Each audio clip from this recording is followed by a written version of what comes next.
शांति, ओम शांति, ओम शांति। परमपिता परमात्मा की सभी लाडलों का, सभी बच्चों का, चाहे वो भगत हों, चाहे वो ज्ञानी हों, चाहे वो योगी हों, चाहे वो साधारण मनुष्य हैं, परमपिता परमात्मा की सभी संतानें, परमपिता परमात्मा सभी का दाता भी है, वरदाता भी है और विधाता भी है। परमपिता परमात्मा के सभी लाडलों को आज इस मुसीबत की घड़ी में सब जानते हैं, आज चारों तरफ तबाही है, चारों तरफ हाहाकार है, चारों तरफ सभी परमात्मा के बच्चे सहमे हुए भी हैं और डरे हुए भी हैं।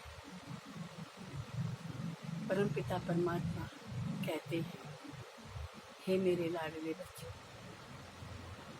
डरो मत, घबराओ मत, सहमो मत, क्योंकि कर्म फल का भुगतान इसे तो मैं रोक नहीं सकता, परंतु मुझे याद करो, मुझे याद करो, मुझे याद करो, मैं तेरी समस्याओं का समाधान बताऊंगा।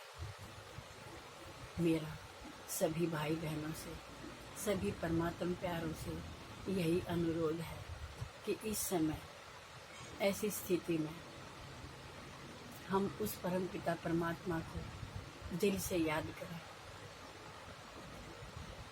वो हमारा पिता भी है, वो पिताओं का पिता है, वह सर्जनों का सर्जन है,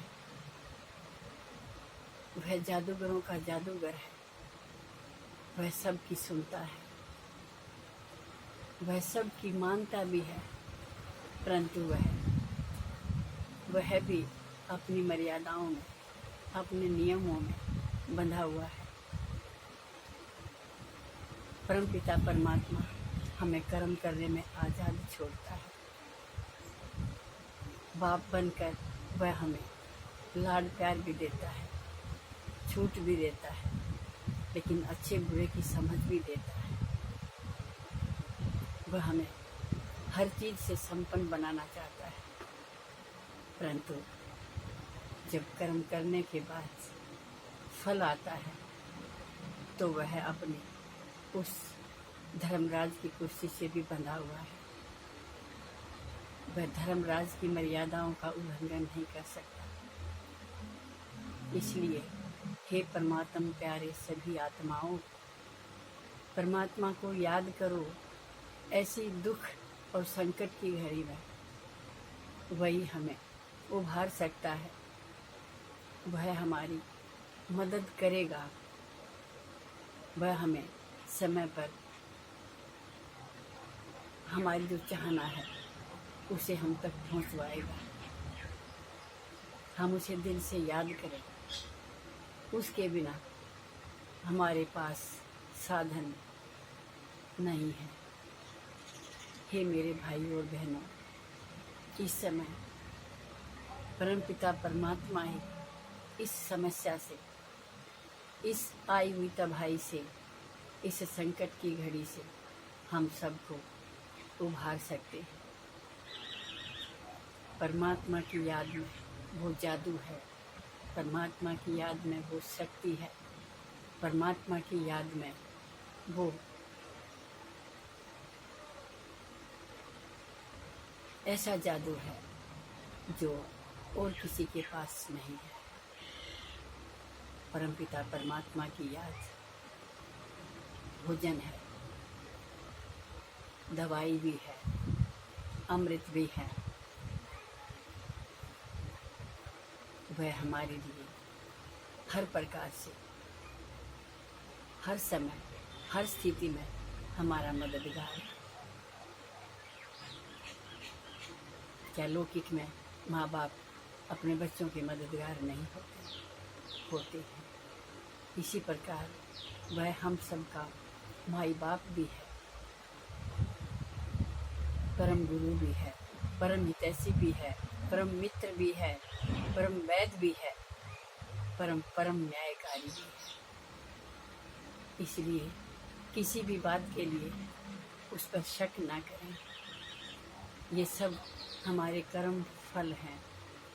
हमने जो बोया है वो हमें काटना पड़ता है।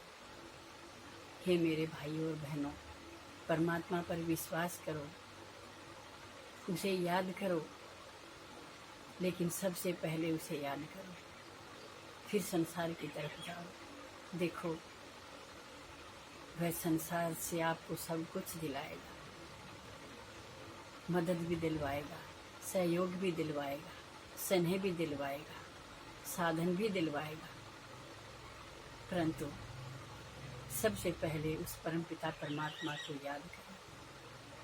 हे मेरे भाइयों और बहनों, इस संकट की घड़ी में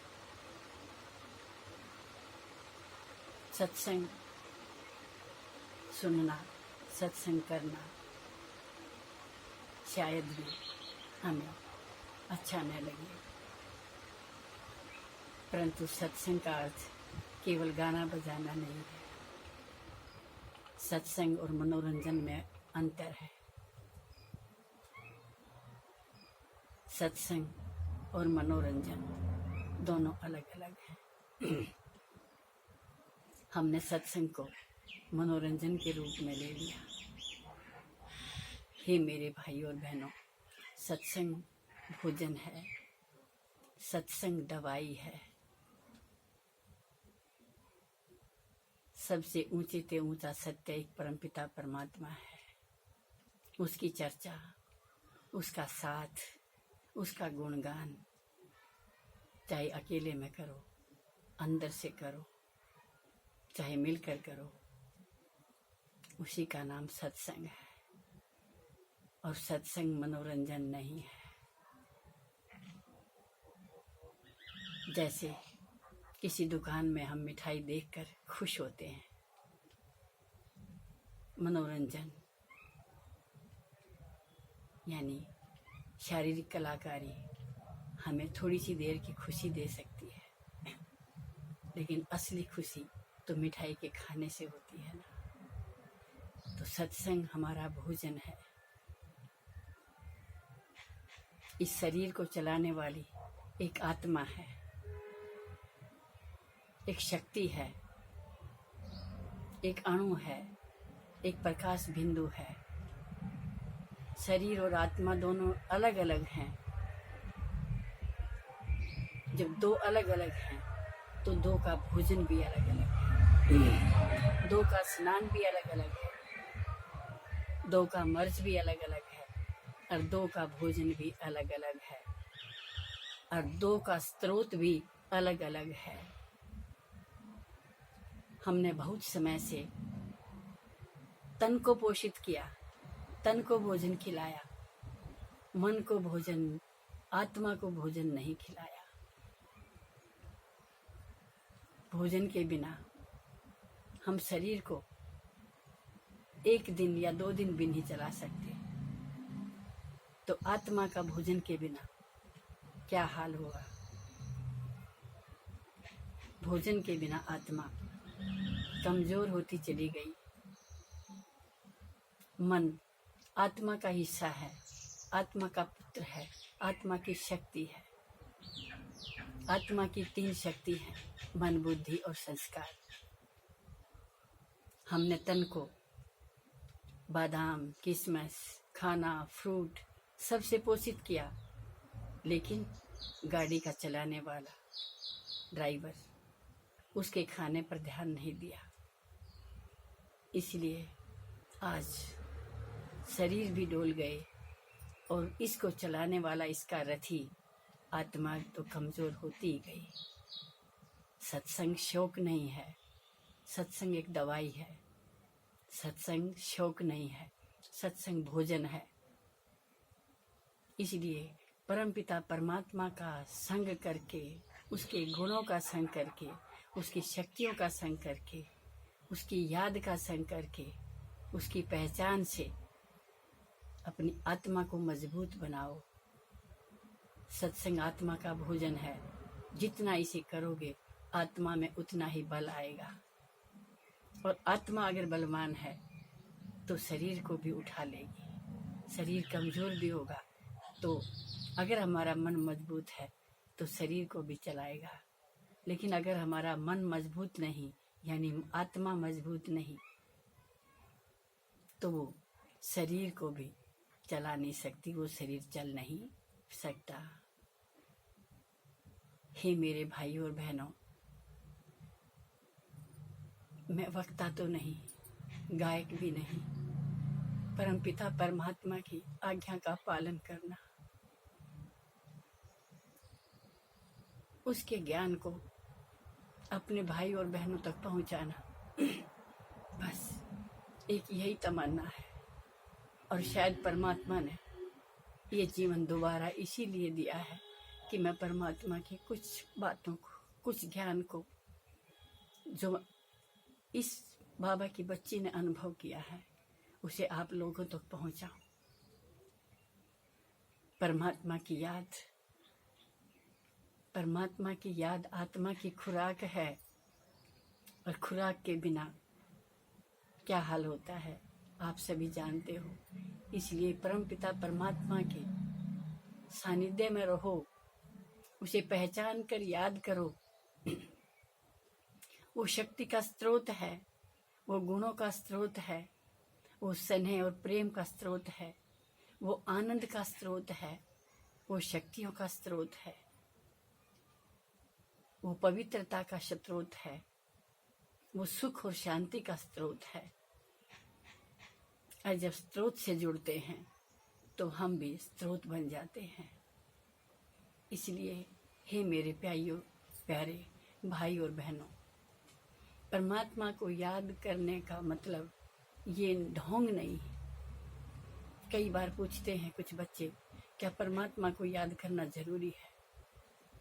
अगर तन को भोजन खिलाना जरूरी है तो आत्मा का भोजन खिलाना भी जरूरी है। इसलिए आत्मा को सबल बनाने के लिए, आत्मा को गुणवान बनाने के लिए, आत्मा को शक्तिवान बनाने के लिए, आत्मा को ज्ञानवान बनाने के लिए और आत्मा को पवित्र बनाने के लिए परमात्मा से जुड़ो। परमात्मा को समझकर याद करो, मैं तन को चलाने वाली आत्मा हूँ, मैं आत्मा परमात्मा का बच्चा हूँ। इसको एहसास करो और उस परमपिता परमात्मा को याद करोगे तो आपको शक्ति भी मिलेगी, आपको समझ भी मिलेगी, आपको लालटेन भी मिलेगी, आपको रास्ता भी मिलेगा और चलने की ताकत भी मिलेगी। हे मेरे भाइयों और बहनों, इस समय ज़रूरत है हमें एक दूसरे के स्नेह की, एक दूसरे के सहयोग की, एक दूसरे की दुआओं की। परमपिता परमात्मा की शक्ति हमारे लिए, हम बच्चों के लिए बरसती है, लेकिन जिन बच्चों की झोली में दुआएं होती हैं, दवाइयाँ भी वहीं कारगर होती हैं। और दुआएं उनकी झोलियों में होती हैं जो मन से पवित्र, जो मन से सबके लिए उदार, जो स्नेह स्वरूप होते हैं, जो प्रेम स्वरूप होते हैं, जिनमें ईर्ष्या द्वेष ना हो, जिनमें मेरा तेरी का मैल ना हो। तो ये समय जागने का है। जागने का मतलब अपने इंसान के धर्म को पहचानो, भगवान को ना पहचानो लेकिन इंसानियत को पहचानो। इंसान का मतलब क्या है? शान में रहना। और शान का मतलब क्या है? मैं परमपिता परमात्मा की संतान हूँ। तो जैसा बाप वैसा बच्चा। एक शेर का बच्चा शेर जैसा होता है। तो परमपिता परमात्मा की संतान होने के नाते हमें कैसा होना चाहिए? हम देना सीखें, हम बांटना सीखें, हम दूसरे के दर्द में महसूस करना सीखें। परमात्मा कल्याणकारी है, इसीलिए उसका शिव नाम है। तो हम भी सत्यम शिवम सुंदरम, आत्मा उसका बच्चा है, तो वह भी सत्यम शिवम सुंदरम होनी चाहिए, तो हम उसकी संतान बने। वेदों में कहा है मनुर्भव, तो चोले से मनुष्य नहीं होता मेरे प्यारे भाई और बहनों, कर्मों से मनुष्य बनना है। सूरत और सीरत को मनुष्य का रूप देना है, और मनुष्य में भी कौन, उच्चते उच्च कौन, देवताई। देवता का मतलब जिसकी नियत देने की हो, कराने की नहीं, जिसकी करने की नियत हो, उसे देवता कहती है। तो आज की इस घड़ी में परमात्मा को याद करो। परमात्मा की याद के बिना हमारे पास कोई साधन नहीं है। परमात्मा की याद हमें संसार की हर चीज दिलाएगी। संसार हमें परमात्मा नहीं दे सकता, लेकिन परमात्मा हमें संसार दे सकता है, ये याद रखो।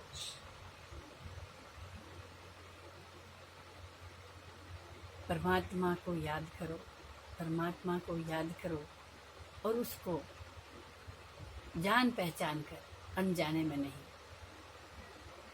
और पहचान है कि मैं आत्मा इस तन की राजा हूँ, इस तन को चलाने वाली हूँ, और मुझ आत्मा को चलाने वाला मेरा परमपिता परमात्मा ज्योति स्वरूप है, प्रकाश है, प्रकाश का बिंदु है। वो भी 7 गुणों का सागर है, और मैं भी 7 स्वरूप गुणों की स्वरूप हूँ। तो इस रूप में अगर हम परमात्मा को याद करते हैं तो उसके सारे गुण, सारी शक्तियाँ,